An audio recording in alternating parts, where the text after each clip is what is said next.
So count update for this week. Just gonna be as thorough as not as thorough, but as concise as possible, just so these videos don't be too long. Now that we're going through the weeks, it should be a mundane thing basically, where we check where we're at, if we're up, if we're down, my open plays, how much cash I have. So since today's Saturday and Friday just happened, which means since I'm doing weeklies, they expire every Friday, either worthless, which is what I hope for, or I close them out at 1 cent, which to me is the same thing, worthless. But as I get more and more money, that 1 cent is going to add up. So, for example, if I close out 10 at 1 cent, that's $10 that I'm throwing out just because I'm not waiting for the market to close. So, here's my current open positions, not a lot yet. So, I have to gain already $572. So I already have this in my account. If I close out everything right now, I'll have $160 and lose out on the remaining $411 that I have to collect from the 572. So the number I care about is right here. Basically it's saying at the end of the week, if I don't make any more plays and everything expires worthless, that's the new account balance that I'll have.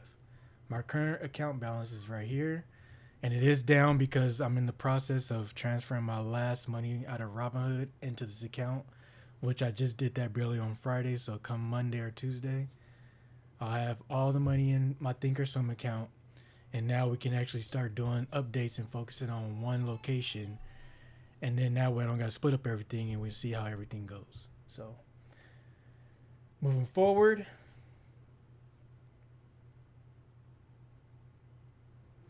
so far since I opened this account on around April 6th, here's how much I've made in realized gains. So 1487.27 in realized gains since April 6th, which is when I opened it. So even though it's tracking from the whole month, my first trade wasn't until April 6th, which I'll show you that on the next. So the performance. So how I'm doing compared to the S&P 500 and the NASDAQ, which is the one I track. So like I said, I'm up, well, not like I said, but I'm up 7.76%. Let's go ahead and do this. So from here on out, we're going to start from when I actually open the account. So that way, all things equal, I am catching up, but I'm up 7.7, S&P's up 8.9, and NASDAQ is up 13%. Mind you, I didn't have all my money transferred at once. So come, I'll say for sure, May 6th and onwards, it'll be a lot easier to track everything. So my total net contribution will have gone up, by around $800 and something dollars, close to $900. Total investment changes up $1,647 total, which puts me at that $30,647. So it's not including my open positions. Speaking about that, let's see what I did this week. So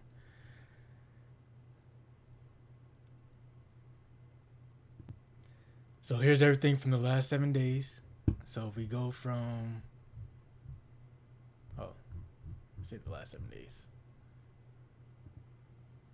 There we go, last 7 days. So from 420 to 424, since it was only 5 days in a trading week, I've managed to collect $857, including my closed positions right here. So anything that says 1 cent is me closing the position, and I'm losing $1 on each one. But on the open position, 68, 101, 51, 99, 77, that added up to $857 from 420 to 424. So can't be mad at that. All in all, since I've started this account on April 6th, I'm up 7.7%.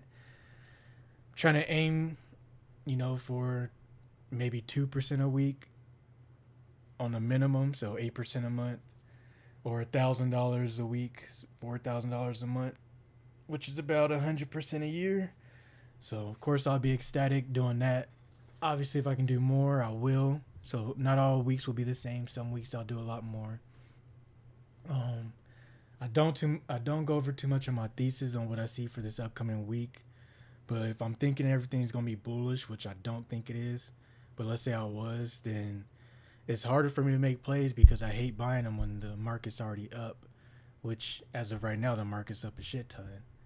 So I'm looking for a retracement. When the market's going down, I can make better plays because when you're selling puts, you're trying to aim for a lower dollar cost average or a lower strike versus the premium you want to make. Obviously, you can still make the same premium with the market being up, but you have a bigger chance of it retracing on you throughout that week. And you just got to be prepared for that. I haven't had to do any rollovers yet. When I do my first rollover, you guys will know I don't close anything out as far as if it's not at least at 1 cent.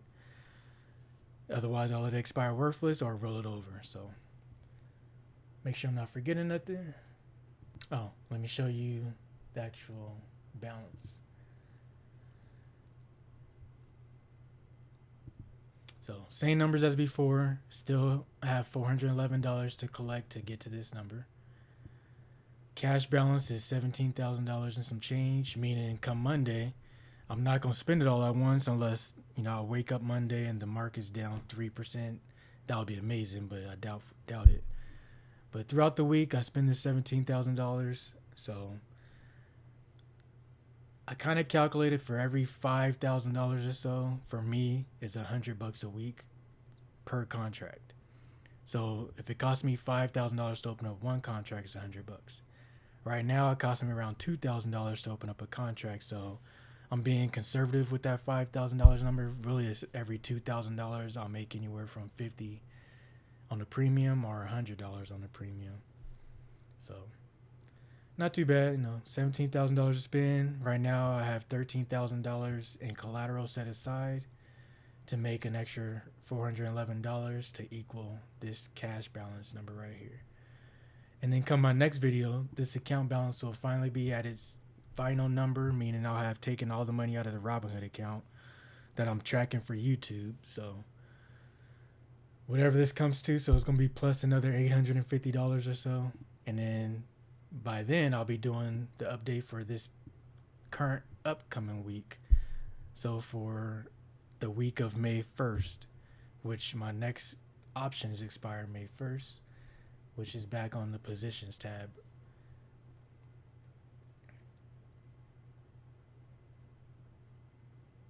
Which is right here. So all these expire May 1st. As I try to aim for 1 week. Sometimes I'll go out 2 weeks. The most I do right now is 7 days. So sometime between Wednesday and Friday, I'm looking for plays for next week, which allows me to collect a higher premium. So coming this Monday, if I do it for that same week, automatically the premiums are going to be lower unless I get close to the current underlying price of the stock that I'm trading, which is right now TNA and TQQQ. So basically they track, the NASDAQ.